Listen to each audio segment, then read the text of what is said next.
RotD Reviews launched in mid-July 2018, which makes this its first Halloween. I think it's time to meet Sam.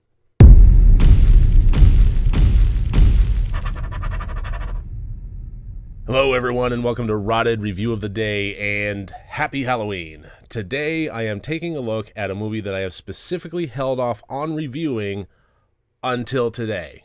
Trick or Treat, the 2007 absolute classic. This is my favorite Halloween movie, period. And you know what? I'm going to clarify that statement. I'm not going to retract it. I'm going to clarify it. This is not my favorite movie about Halloween or that takes place on Halloween. This is my favorite movie to watch on Halloween. If we take John Carpenter's classic Halloween, the one thing that I think it doesn't have going for it is the rewatchability, at least on an annual level. It does have some slowness in parts and so forth, which really adds to the atmosphere and makes it a great movie. But as far as an annual watch, a tradition, it can be a little dry. But Trick or Treat is just so much fun, and it's so dense and compact with fun and gore and blood and guts and cheekiness and eye winks. It is absolutely a marvel to watch every single year, and that's what I've done since I first watched it, and it has never ever lost its edge or its humor. It has been fantastic on every single viewing I've had. So this is my favorite Halloween movie to watch annually on Halloween, or roundabouts there. So I wanted to bring it to the RotD Reviews channel here. I wanted to review it, and that's exactly what I'm going to do by getting into the categories. As always, 4 different categories, each one worth up to 25 points for a total possible score of 100 points. The plot of this one, well, first of all, the score, I gave it 20 out of 25. This is an anthology horror that that has 4 or 5 segments. It depends on kind of how you look at it. Some of them are bookended and so forth. The Jack-o'-lantern, The Principal, Surprise Party, School Bus Massacre, and Meet Sam. Now, just kind of going by the segments as to why it didn't get a perfect 25, I would say that there was one segment in particular, which was School Bus Massacre, that I cared for less than the others.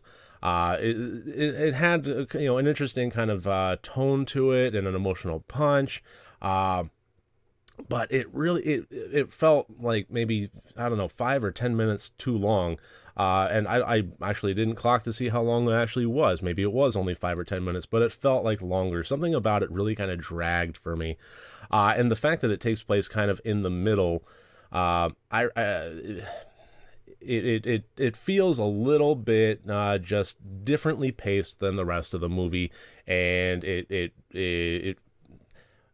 feels like kind of missing a step when you're going down some stairs there. It's just, that's kind of what the pacing of School Bus Massacre felt like in the middle of this movie. But overall, I really, really enjoyed it, and I think for an anthology horror, one of the things that really surprised me the most, that I think really lends itself to the treat of Trick or Treat, is how tightly interwoven these stories really are. Some of anthology horror will have a single character kind of bleed through, but this has characters that are central to storylines bleed through into other portions of another storyline and still have a level of importance in there. There's no real central theme. A lot of times with anthology horror, you'll get a centralized theme that will bind everything together. You'll have a radio DJ that will be, watch out for this, kiddos, and it'll go into the next story, and the radio DJ will be kind of the central thing binding everything together. This really doesn't have that. It really doesn't need it.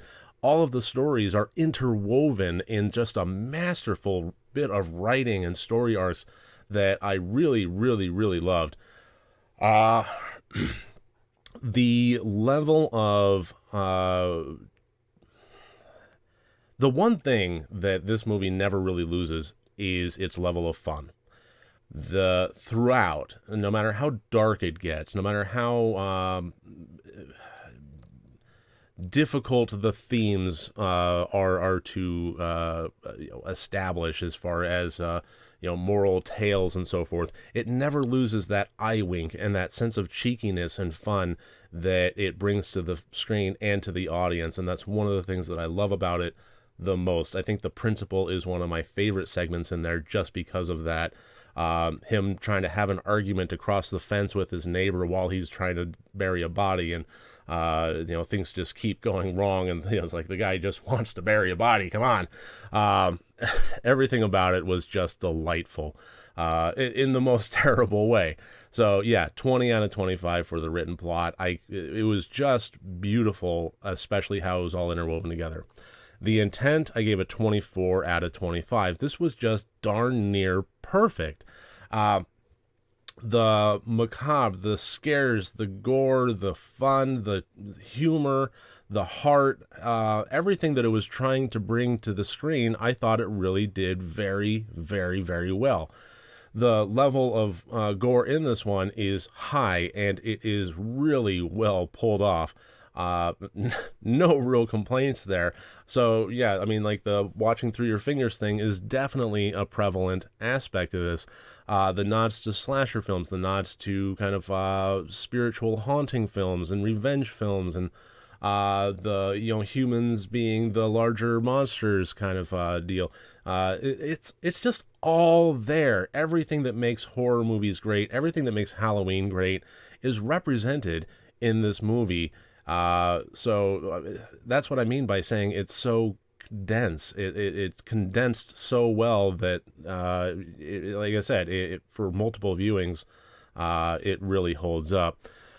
The acting, I gave a 20 out of 25. Just overall, I mean, very, very impressive. Very the worst I can say is that all the acting was very adept. It was very good performances all around, with, I think, really standout performances by Dylan Baker as Stephen, the principal, and by Brian Cox, the hermit-like neighbor.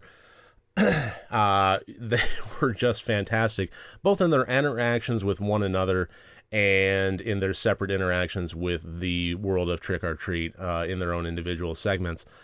So this really was an impressive bit of storytelling that was pulled off by a very impressive bit of acting by just everybody all around, but I think especially Dylan Baker and Brian Cox. Stand out, wonderful performances. I just loved them all through and through. The technical, I gave a 22 out of 25. This was an amazing movie as far as practical effects goes. The blood and the gore and what they were able to accomplish on, I mean, let's be honest, a pretty moderate budget. This was not a high budget motion picture. This was kind of done, with scraps and bits, and fought for distribution. And the fact that it looks as good as it does and as polished as it does, and that's not to say that it looks as good as it does for a low budget movie. It looks great, period. All of the practical effects, the makeup was just really, really, really impressive. The camera work, the lighting, it felt like Halloween night, and it felt sinister, but it still felt fun. It was everything that we love about Halloween and about trick-or-treating brought to the screen, and every bit of the technical aspect of that really lent itself to delivering that tone and that feel and bringing us feeling like that on the street. You could almost feel the crispness of the air and smell the leaves decaying. And like I said, the practical effects, I mean, they had, I don't want to give away plot points by describing characters and, what they go through, but, they had some, creature, modification kind of things going on there that were actually pretty impressive. The Sam as a character, when I say Meet Sam, well, one of the segments is called Meet Sam.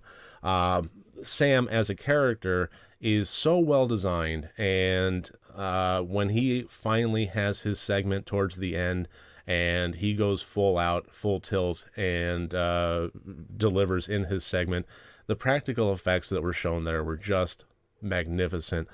technical, I thought was just superb. 22 out of 25, which gives us a total score of 86 out of 100 points.